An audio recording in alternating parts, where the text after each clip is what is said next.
یہ بات بھی آپ لوگوں کو یاد رکھنا ہے کہ جو حقوق دستور میں دیے گئے ہیں، دستور آپ لوگوں کو پتہ ہے کسے کہتے ہیں، تو اس دستور میں جو حقوق دیے گئے ہیں وہ حقوق سب پر لازم ہے ان کو ماننا، یہ یہاں پر بتایا گیا ہے۔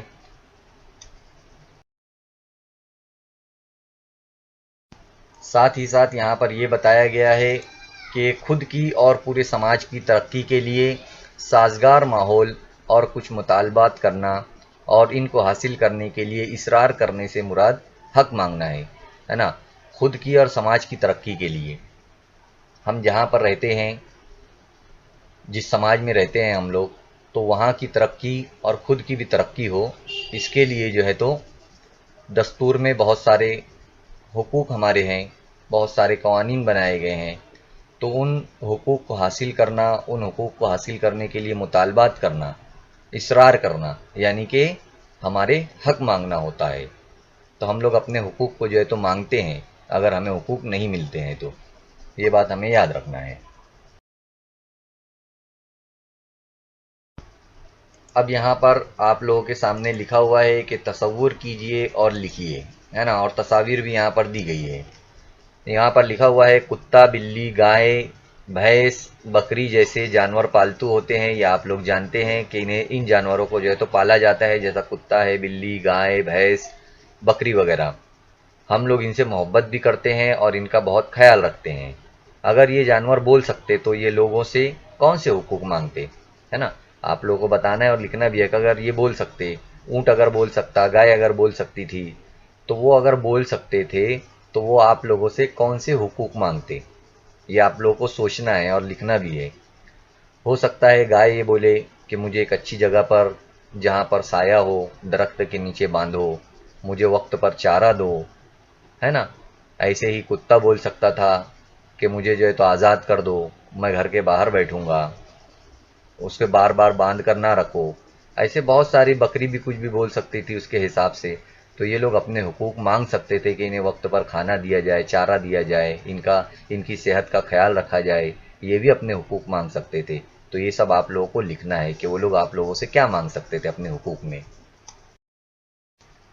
اب ہم یہاں پر دیکھیں گے کہ دستور میں درج ہمارے حقوق، ہے نا، دستور میں ہمارے بہت سارے حقوق درج ہے، لکھے گئے ہیں۔ جیسے یہاں پر ہم لوگ دیکھتے ہیں، پہلا مساوات کا حق۔ مساوات کا مطلب ہوتا ہے برابری، ہے نا۔ مساوات کے حق میں اپنے شہریوں سے اعلیٰ ادنا، اونچ نیچ، مرد زن جیسی تفریق نہیں کر سکتی۔ حکومت جو ہے تو اونچ نیچ نہیں کر سکتی مذہب کی بنیاد پر، ذات کی بنیاد پر، بلکہ سب کو جو ہے تو حکومت برابر دیکھتی ہے، چاہے وہ مرد ہو، عورت ہو، کسی بھی ذات سے اس کا تعلق ہو۔ بہت سے قوانین ایسے ہیں جو ہمیں تحفظ فراہم کرتے ہیں۔ دستور میں بہت ساری باتیں ایسی ہیں، قوانین ایسے لکھے ہیں جو ہمیں تحفظ دیتے ہیں، اور جیسے بغیر تفتیش کیے ہوئے کسی کو بھی جو ہے تو گرفتار نہیں کیا جا سکتا، یعنی بغیر وجہ کے کسی کو گرفتار نہیں کیا جا سکتا۔ ایسے تحفظ فراہم کرتے وقت بھی حکومت تفریق نہیں کر سکتی۔ ایسا نہیں ہے کہ کوئی بھی ذات کا ہو تو اسے تحفظ دیا جائے گا، باقی لوگوں کو کبھی بھی گرفتار کیا جا سکتا، ایسا نہیں ہوتا ہے۔ مساوات کے حق میں کون کون سی باتیں شامل ہے؟ جیسے سرکاری ملازمت دیتے ہوئے حکومت شہریوں کے ساتھ ذات، مذہب، جنس اور جائے پیدائش وغیرہ کی بنیاد پر تفریق نہیں کر سکتی۔ اگر حکومت میں کہیں پر نوکریاں نکلی ہے، کہیں پر بھرتی ہے نوکری کی، وہاں پر جانا ہے ہمیں، تو ایسا نہیں ہے کہ حکومت وہاں پر ہمارے ساتھ تفریق کرے کہ یہ ہندو مذہب کا ہے، یا یہ مسلم مذہب کا ہے، یا سکھ مذہب کا ہے۔ ایسا مذہب کی بنیاد پر، یا ذات کی بنیاد پر، یا اونچ نیچ کی بنیاد پر، یا مرد و عورت کی بنیاد پر ایسا نہیں ہے کہ ہمارے ساتھ حکومت تفریق کرے گی، بلکہ اپنی قابلیت اور صلاحیت کی بنیاد پر ہمیں جو ہے تو ہمارا انتخاب کیا جائے گا وہاں پر۔ تو یہ باتیں ہمیں یاد رکھنا ہے۔ اب یہاں پر لکھا ہوا ہے، کیا آپ جانتے ہیں؟ کیا ہمیں جاننا ہے وہ ہم دیکھتے ہیں یہاں پر۔ حکومت شہریوں کو عدم مساوات پر مبنی سماج کو تقسیم کرنے والے اور لوگوں میں تفریق کرنے والے خطابات نہیں دے سکتی، لیکن مختلف شعبوں میں قابل فخر کارنامے انجام دینے والے شہریوں کو پدم شری، پدم بھوشن، پدم وبھوشن جیسے اعزازات سے نواز سکتی ہے۔ بھارت رتن ہمارے ملک کا اعلیٰ ترین شہری اعزاز ہے، یعنی حکومت اگر اچھے کام کرتا ہے کوئی جو ملک کے لیے قابل فخر کارنامے انجام دیتا ہے تو ایسے شہریوں کو اعزازات سے نوازتی ہے۔ کون کون سے اعزازات، کون کون سے انعامات؟ جیسے پدم شری، پدم بھوشن، پدم وبھوشن اور بھارت رتن وغیرہ۔ بھارت رتن ہمارے ملک کا اعلیٰ ترین شہری اعزاز ہے، یہ آپ کو یاد رکھنا ہے۔ بھارت رتن کی یہاں پر تصویر دی گئی ہے۔ اسی طرح دفاعی فوجی میں کارنامے انجام دینے والے، یعنی فوج کے اندر جو بہتر کارنامے انجام دیتے ہیں ان کے لیے پرم ویر چکر، اشوک چکر، شوریہ چکر جیسے اعزازات دیے جاتے ہیں۔ ان اعزازات کی وجہ سے اعزاز یافتہ شہریوں کو کوئی خصوصی اختیارات یا حقوق نہیں ملتے، بلکہ ان کے کارناموں کو ان اعزازات کے ذریعے سراہا جاتا ہے، یعنی ان کی تعریف کی جاتی ہے۔ یہ بات آپ لوگوں کو یاد رکھنا ہے۔ پرم ویر چکر دیا گیا ہے یہاں پر، اور اوپر جو ہے تو بھارت رتن جو ہے تو دیا گیا ہے۔ آپ لوگوں کو یہ یاد رکھنا ہے کہ پرم ویر چکر جو ہے تو اس طریقے سے آتا ہے، بھارت رتن یہ بھارت کا سب سے بڑا اعلیٰ ترین شہری اعزاز ہے۔ اب یہاں پر ہم لوگ دیکھیں گے آزادی کا حق، ہے نا۔ آزادی کا حق جو ہے تو ہمیں حاصل ہے۔ آزادی کا حق سے مراد کیا ہے یہاں پر؟ یعنی ہمیں تحریر و تقریر کی آزادی ہے، ہم اپنا اظہار کر سکتے ہیں، اپنی باتوں کو عوام کے سامنے، حکومت کے سامنے رکھ سکتے ہیں، جیسا کہ یہاں پر آپ لوگ تصویر میں دیکھ سکتے ہیں۔ ایک لڑکی جو ہے تو وہ اپنی بات کو تقریر کے ذریعے رکھ رہی ہے حکومت کے سامنے۔ اسی طرح یہاں پر لوگ تختیاں اٹھائے ہوئے اپنے حقوق کو مانگ رہے ہیں، یعنی انہیں بھی آزادی ہے اپنے حقوق کو حاصل کرنے کی۔ بھارت کے کسی بھی علاقے میں ہم آمد و رفت کر سکتے ہیں، آ سکتے ہیں، جا سکتے ہیں، یہ بھی ہمیں آزادی ہے۔ کسی بھی علاقے میں ہم کاروبار کر سکتے ہیں، اپنی پسند کا کاروبار کر سکتے ہیں۔ تو یہ تمام چیزیں جو ہے تو یہ تمام آزادی ہے تو ہمیں حکومت کی طرف سے، ہمارے دستور کی طرف سے حاصل ہوتی ہے، اسے ہی جو ہے تو ہم لوگ آزادی کہتے ہیں۔ لیکن ہمیں آزادی کا فائدہ نہیں اٹھانا چاہیے، بلکہ جتنی آزادی، جیسی آزادی ہمیں ملی ہے اس کے حساب سے جو ہے تو ہمیں اپنی ترقی کرنا ہے۔ کوئی بھی کاروبار ہم کر سکتے ہیں، تقریر کر سکتے ہیں، تحریر کر سکتے ہیں، اپنی باتوں کو منوا سکتے ہیں، یہی باتیں جو ہے تو آزادی ہمیں، ہم اپنے حساب سے مذہب اختیار کر سکتے ہیں، اپنے عقیدوں پر عمل کر سکتے ہیں، یہ تمام باتیں جو ہے تو یہاں پر دی گئی ہے۔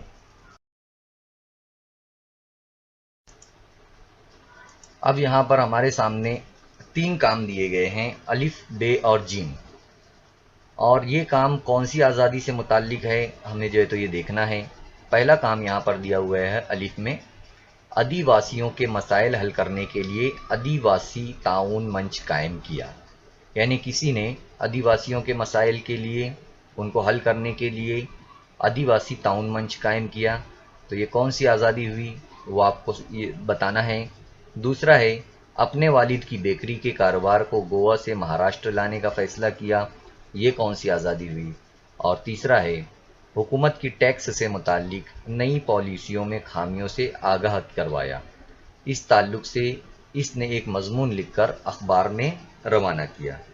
تو جو بھی آزادی ہمیں ملی ہے، جیسے ادارے قائم کرنے کی آزادی ہے، تو پہلے والا جو ہے آدی واسیوں کے مسائل کو حل کرنے کے لیے آدی واسی منچ قائم کیا، یعنی جو آزادی ہمیں حکومت نے دی ہے ادارے اور تنظیمیں قائم کرنے کی، تو اس آزادی کا یہاں پر فائدہ حاصل کیا گیا ہے۔ اس آزادی کے لیے، اس آزادی کے حساب سے ہی جو ہے تو یہ منچ قائم کیا گیا۔ اگر ہمیں وہ آزادی نہیں ملتی تو ہم آدی واسیوں کے مسائل کے حل کے لیے آدی واسی تعاون منچ قائم نہیں کرتے۔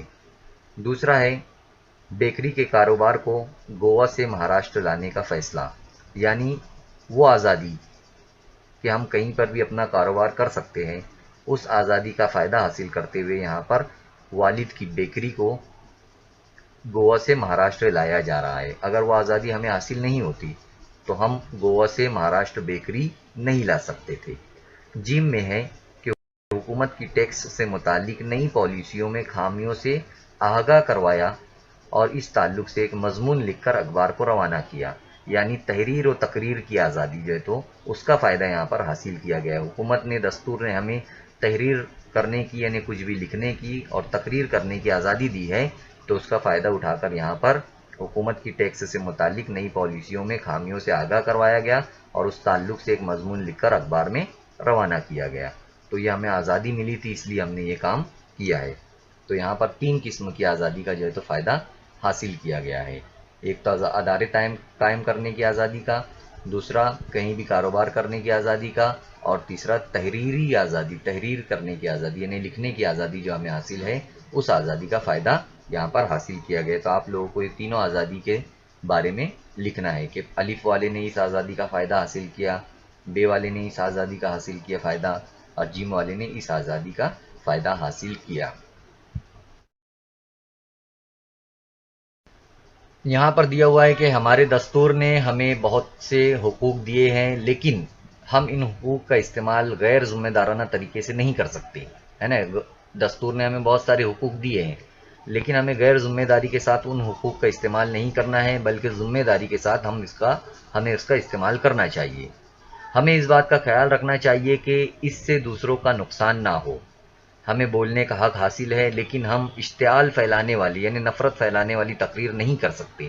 یہ بات ہمیں یاد رکھنا ہے کہ ہمیں بولنے کی آزادی تو دی گئی ہے، لیکن ہم کچھ بھی نفرت پھیلانے والی تقاریر نہیں کر سکتے. دستور نے ہمیں آزادی کے حق کے نام پر صرف گھومنے پھرنے یا بولنے کا حق ہی نہیں دیا ہے، بلکہ ہم محفوظ رہے اس بات کے لیے تحفظ بھی فراہم کیا ہے. قانون کا یہ تحفظ یکساں طور پر سب کو دیا گیا ہے. ایسا نہیں ہے کہ کسی ایک مذہب کے دیا گیا ہے یا کسی ایک ذات کو دیا گیا ہے، بلکہ یہ حق سبھی کو دیا گیا ہے. جیسے تمام لوگوں کو زندہ رہنے کا حق حاصل ہے. سطحی طور پر یہ بات آسان لگتی ہے، لیکن اس کا مفہوم بہت گہرا ہے، اس کا مطلب بہت گہرا ہے. یعنی کہ یہاں پر مراد زندہ رہنے کی ضمانت ملنا اور زندہ رہنے کے لیے سازگار ماحول بھی جو ہے تو فراہم کیا گیا ہے. اسی طرح کسی بھی بغیر کسی جائز وجہ کے کسی بھی شخص کو گرفتار نہیں کیا جا سکتا، کسی کو بھی جو ہے تو نظر بند نہیں رکھا جا سکتا. اسی طرح 6 سے 14 سال کے جو بچے ہیں، لڑکے لڑکیاں، ان کو جو ہے تو تعلیم حاصل کرنے کا جو ہے تو بنیادی حق حاصل ہے. یعنی اس حق سے کوئی بھی جو ہے تو تعلیم سے محروم نہیں رہ سکتا. تو یہ تمام باتیں دستور میں ہیں، یہ تمام حقوق ہمیں حاصل ہے، ہمیں یہ تمام حقوق دستور نے دیے ہیں. یعنی ہم آزاد رہ سکتے ہیں، زندہ رہنے کا حق حاصل ہے، تعلیم حاصل کرنے کا حق حاصل ہے. یہ تمام ہمارے بنیادی حقوق میں شامل ہے. اب آئیے ہم کچھ باتوں پر غور کرتے ہیں. جیسے جان نہ لینے کے حق کے تحت کچھ ذیلی حقوق بھی آتے ہیں. جیسے کسی شخص کو ایک ہی جرم میں 2 مرتبہ سزا نہیں دی جا سکتی. جیسے کسی نے چوری کیا تو اس کو 2 مرتبہ سزا نہیں دی جا سکتی، بلکہ ایک ہی مرتبہ اس کو سزا دی جائے گی. اسی طرح کسی بھی شخص کو سزا دینے سے پہلے اس پر لگائے ہوئے الزامات کو ثابت کرنا ہوتا ہے، اور یہ کام کون کرتا ہے؟ عدالت کرتی ہے. یعنی ہمیں عدالت میں پہلے ثابت کرنا ہوگا کہ ہاں یہ واقعی شخص یہ جرم کیا ہے یا اس نے یہ سزا کے قابل ہے. پہلے اس کو ثابت کرنا پڑے گا، اس کے بعد جو ہے تو یہ اسے سزا مل سکتی ہے. یہ کام کون کرتا ہے؟ یہ کام عدالت کرتی ہے. عدالت جو ہے تو اس طریقے سے دیکھی آتی ہے. یہ سپریم کورٹ کی یہاں پر تصویر آپ لوگوں کے سامنے دی گئی ہے. الزام سے متعلق ثبوت جمع کرنا، جو بھی ثبوت ہوتے ہیں وہ الزام سے متعلق جمع کرنے کا کام کون کرتا ہے؟ وہ پولیس کرتی ہے. اور عدالت میں مقدمہ دائر کرنا، یعنی عدالت میں مقدمہ لے کر جانا، اپنی بات کو لے کر جانا، یہ کام بھی پولیس کرتی ہے نا. پولیس کی تصویر بھی آپ لوگ دیکھ سکتے ہیں. میں نے جرم کیا ہے، بولنے والے شخص کو فوراً سزا نہیں ہو جاتی ہے. اگر کوئی کہتا ہے کہ میں نے جرم کیا ہے تو اس کو ہم فوراً پولیس اس کو سزا نہیں دیتی ہے، بلکہ اس شخص پر لگے ہوئے الزامات کو ثابت کرنا پڑتا ہے کہ واقعی میں یہ شخص صحیح کہہ رہا ہے. یہ ثابت کرنا پڑتا ہے. اس عدالتی عمل میں وقت لگتا ہے، لیکن کسی بھی بے گناہ شخص کو سزا نہ ہونے دینے کے لیے ضروری ہوتا ہے نا. عدالت میں مقدمہ جاتا ہے، پھر الزامات لگائے جاتے ہیں، پھر ان کو ثابت کیا جاتا ہے. یہ کاموں میں مجرم ہے یا نہیں مجرم ہے، یہ کاموں میں دیر لگتی ہے، لیکن ایسا کرنا ضروری ہوتا ہے تاکہ کسی بے گناہ کو سزا نہ ہو جائے. یہ باتیں جو ہے تو یہاں پر آپ لوگوں کو یاد رکھنا ہے کہ اس طریقے سے کسی بھی مجرم کو سزا دینے کے لیے تمام کام کیے جاتے ہیں.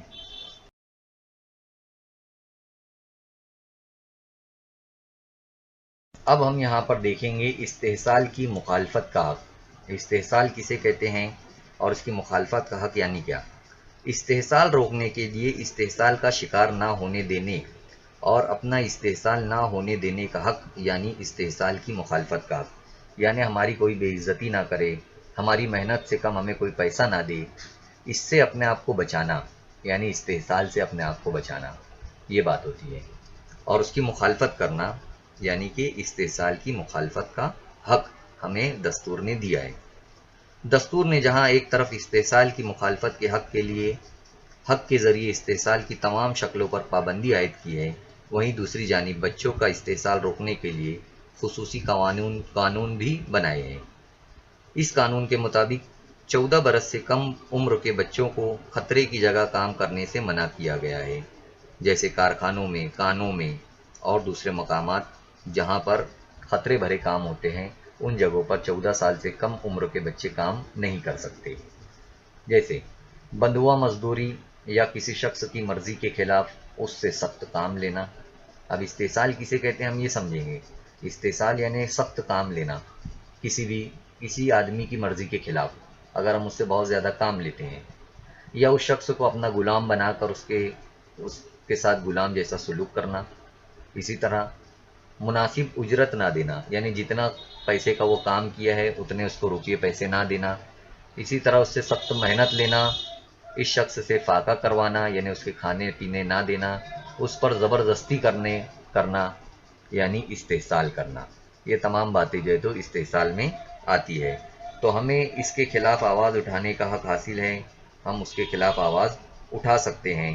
استحصال کسی بھی قسم کا ہو، شہریوں کو اس کے خلاف اٹھ کھڑے ہونے کا حق حاصل ہے.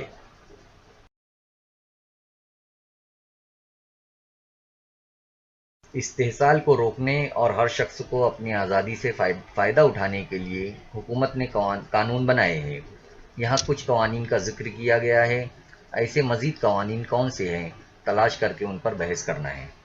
جیسے اقل ترین اجرت کا قانون، کارخانوں میں کام کرنے کے اوقات، آرام کا وقفہ وغیرہ کے تعلق سے قانون. جیسے اقل ترین یعنی کتنی کم سے کم انہیں تنخواہ دی جائے، وہ قانون بنا ہوا ہے. اسی طرح کارخانوں میں کام کرنے کا وقت دیا گیا ہے 8 گھنٹہ. اسی طرح آرام کا وقت کتنا رہنا چاہیے، وہ تمام باتوں سے متعلق قوانین بنے ہوئے ہیں. اسی طرح خواتین کو گھریلو تشدد کے خلاف تحفظ فراہم کرنے والا قانون، یعنی عورتوں کے ساتھ گھروں میں تشدد نہ کیا جائے، مار پیٹ نہ کیا جائے، ان کے اوپر ظلم نہ کیا جائے. اگر کوئی ظلم کرتا ہے، کوئی مار پیٹ کرتا ہے ان کو، تو اس کے خلاف جو ہے تو قانون بنائے گئے ہیں. تو یہ بات، اور بھی کون کون سے قوانین بنائے گئے ہیں اس طریقے سے استحصال کو روکنے کے لیے، یہ آپ لوگوں کو ان قوانین کے بارے میں لکھنا ہے، اور بھی زیادہ مزید آپ لوگوں کو معلومات یہاں پر حاصل کرنا ہے. اور ہم نے بھارت کے دستور میں دیے ہوئے مساوات، آزادی اور استحصال، یہ تمام باتوں کے بارے میں ابھی دیکھے. ہم نے مساوات کے بارے میں دیکھے کہ حکومت کی نظر میں، دستور کی نظر میں کوئی بھی شخص جو ہے تو اونچا نیچا یا کوئی بھی ذات کا ہو، سب کے ساتھ حکومت برابر کا سلوک کرتی ہے. دستور میں یہ سب لکھا ہوا ہے. اسی طرح ہمیں بولنے کی آزادی، تحریری آزادی، تقریر کی آزادی اور کہیں بھی کاروبار کرنے کی آزادی حاصل ہے. ہم نے یہ دیکھا. پھر کون کون سے استحصال ہمارے ساتھ ہوتے ہیں اور ان کے خلاف ہم کس طریقے سے آواز اٹھا سکتے ہیں، یہ ہم نے دیکھا. تو یہ تمام معلومات جو ہے تو اس سبق میں آپ لوگوں نے حاصل کی ہے. امید کرتا ہوں کہ آپ لوگوں کو یہ تمام معلومات یہاں پر جو آپ لوگوں کو دی گئی ہے وہ سمجھ میں آئی ہوگی. انشاءاللہ تعالی نیکسٹ ویڈیو میں ہم پھر ملیں گے. اللہ حافظ. امید کرتا ہوں کہ آپ لوگوں کو جو کچھ سبق میں سمجھایا گیا ہے وہ تمام چیزیں سمجھ میں آ گئی ہوگی. آپ لوگوں کو جو ہوم ورک دیا گیا ہے وہ آپ لوگوں کو کرنا ہے اپنے اساتذہ کی مدد سے، اپنے ساتھیوں کی مدد سے. اور نیکسٹ لیسن میں ہم پھر ملیں گے انشاءاللہ. اللہ حافظ.